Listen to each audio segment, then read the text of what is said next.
Hello దోస్తులు, ఈరోజు veg fried rice చూపిస్తున్నానండి. రెస్టారెంట్ లాగా చాలా బాగుంటుంది. నేనైతే బయట ఎక్కడికి వెళ్ళినా కూడా వెజ్ ఫ్రైడ్ రైస్ ఇష్టపడతాను. ఎందుకంటే నేను పక్కా ప్యూర్ వెజిటేరియన్ కాబట్టి. ఏం లేదండి, ప్యాన్లోకి నూనె వేసుకున్న తర్వాత క్యారెట్ ముక్కలు, బీన్స్ ముక్కలు, అలానే క్యాప్సికమ్ కూడా వేసుకొని బాగా స్టార్ట్ చేసుకోవాలి. ఈ విధంగా ఫ్రై అవ్వాలండి. ఈ విధంగా ఫ్రై అయిన తర్వాత జీడిపప్పు కూడా బాగుంటుంది, ఒకసారి వేసుకొని చూడండి. జీడిపప్పు కూడా బాగా ఫ్రై అయిన తర్వాత మనం ముందుగా ఉడికించుకున్న 1 కప్పు బియ్యాన్ని పొడి పొడిలాడుతూ ఉడికించుకోవాలండి. ఈ విధంగా అన్నాన్ని కూడా వేసుకోవాలి. అన్నం వేసుకున్న తర్వాత రుచికి తగ్గట్టుగా ఉప్పు, అలానే ఒక 1/2 టీ స్పూన్ గరం మసాలా పొడి, ఒక 1/2 టీ స్పూన్ మిరియాల పొడి కూడా వేసుకొని బాగా టాట్ చేసుకోవాలి.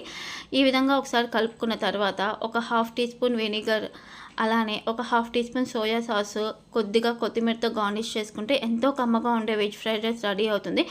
ఈ ఫ్రైడ్ రైస్కి కాంబినేషన్గా ఆలు మటర్ కర్రీ చేశానండి, చాలా బాగుంటుంది. ఈ వీడియో నచ్చితే ఒక చిన్న సబ్స్క్రైబ్ చేయండి, అలానే కామెంట్ చేయడం మర్చిపోకండి. By by.